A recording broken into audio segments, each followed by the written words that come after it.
হয়, খুনুচাবাসী ৰাইজৰ সুবিধাৰ্থে জনস্বাস্থ্য কাৰিকৰী বিভাগৰ পৰা এক বিশুদ্ধ খোৱা পানীৰ যি আঁচনি, এই আঁচনি খুনুচা হাবিত স্থাপন কৰা হৈছিলে।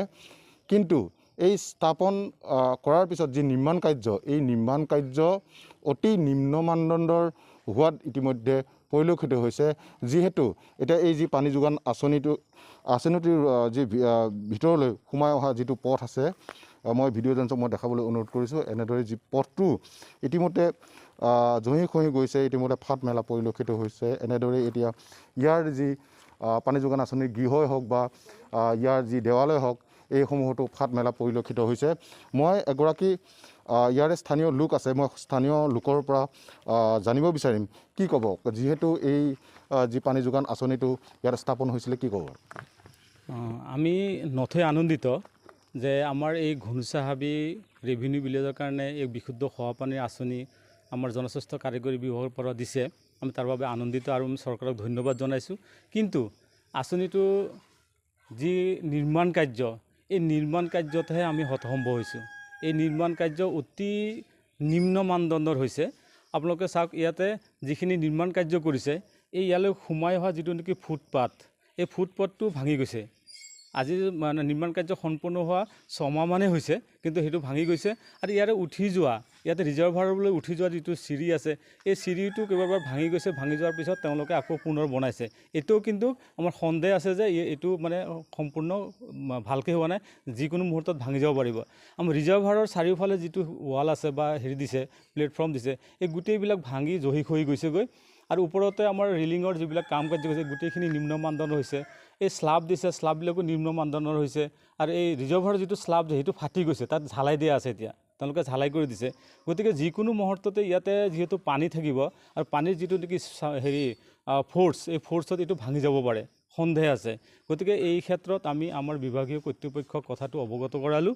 ইয়াত এটা তদন্ত কৰি এই কামটো কিয় ইমান নিম্ন মানদণ্ডৰ হৈছে বা পইচাখিনি অপব্যৱহাৰ কিয় কৰিলে, এই কথাখিনি সঠিক এটা তদন্তৰ ব্যৱস্থা কৰি দি যাতে ৰাইজক পানীখিনি পোৱাৰ ব্যৱস্থা কৰি দিয়ে। আৰু এটা কথা, আমাৰ ইয়াতে এটা ইলেক্ট্ৰিচিটিৰ কাৰণে যিটো খুঁটি পুতিছে, সেইখিনিও মানে নিম্ন মানদণ্ডৰ, એટલે হালি পৰি গৈছে। যিকোনো মুহূৰ্তত হালি পৰি ইয়াতে দুৰ্ঘটনাগ্ৰস্ত হ'ব পাৰে। গতিকে সেইখিনি যাতে সুন্দৰ কৰি দিয়ে। আৰু যিটো পাইপলাইন কৰিছে, সেই পাইপলাইনো মাজে মাজে পাইপবিলাক ওলাই গৈছেগৈ। যিটো মেইন লাইন কৰিছে, সেইটো পাইপবিলাক ওলাই গৈছে, মাজে মাজে ভাঙিও গৈছে। গতিকে সেইখিনি যাতে তদন্ত কৰি ভাল কৰি দিয়ে, এইখিনি আমি অনুৰোধ জনালোঁ। হয়, নিশ্চয়কৈ এতিয়া ক'ব লাগিব, কাৰণ বিশুদ্ধ যি খোৱা পানী, এই খোৱা পানী জনসাধাৰণৰ স্বাস্থ্যসন্মত। কাৰণ সেই উদ্দেশ্যে যি জনস্বাস্থ্য কাৰিকৰী বিভাগৰ পৰা এনেদৰে পানী যোগান আঁচনিটো স্থাপন কৰা হৈছিলে। কিন্তু এই পানী যোগান আঁচনিটো স্থাপন হোৱাৰ বাবে ইয়াৰ যিসকল লোক, এই লোকসকলে আনন্দিতও হৈছিলে। কিন্তু ইতিমধ্যে কাৰণ যিহেতু এই যি আঁচনিটো, এই আঁচনিটো নিম্ন মানদণ্ডৰ হৈছে, কাৰণ ইয়াৰ যি দেৱালয়সমূহ এতিয়া ফাট মেলা পৰিলক্ষিত হৈছে। অতি নিম্নমানৰ কামেৰে নিৰ্মাণ কৰা এই আঁচনিটোৰ বাবে ইতিমধ্যে ইয়াৰ যিসমূহ অঞ্চলবাসী লোক আছে, এই অঞ্চলবাসী লোকে হতভম্ব হৈছে। সেয়েহে তেওঁলোকৰ বিভাগীয় কৰ্তৃপক্ষক এটাই দাবী কৰিছে, যাতে এই যি পানী যোগান আঁচনি, এই পানী যোগান আঁচনিটো যাতে সুন্দৰকৈ তেওঁলোকে নিৰ্মাণ কৰে, আৰু নিৰ্মাণ কৰাৰ পিছত তেওঁলোকে যাতে এই আঁচনিটোৰ পৰা বিশুদ্ধ খোৱা পানী তেওঁলোকে লাভ কৰে। আন এজন মই ইয়াৰে স্থানীয় লোক আছে, মই তেখেতৰ পৰা জানিম কি ক'ব এই আঁচনিটোৰ বিষয়ে। আঁচনিটো বৰ বেয়াই হৈছে কামটো। মানে পানী টেংকিটোও বনাইছে, টেংকিটোও পূৰা ফাটিব লৈছে। এতিয়াই ইয়াত পানী যে কিমান দিন ব্যৱস্থা হ'ব, এইটো আৰু মানে ক'ব নাই আমাৰ। হয়, নিশ্চয়কৈ এতিয়া ক'ব লাগিব, ইয়াৰ গাঁৱৰ লোকসকলে এক অভিযোগ উত্থাপন কৰিছে। ইয়াৰ যিটো পানীৰ টেংক, পানী ৰখাৰ বাবে যিটো টেংক, এই পানী যোগান আঁচনিটোৰ যিটো টেংকৰ ব্যৱস্থা কৰা হৈছে, কিন্তু এই টেংকটোতো ইতিমধ্যে ফাট মেলা পৰিলক্ষিত হৈছে। যিহেতু এই আঁচনিটো অতিকৈ নিম্ন মানদণ্ডৰ কাম কৰা ইতিমধ্যে পৰিলক্ষিত হৈছে।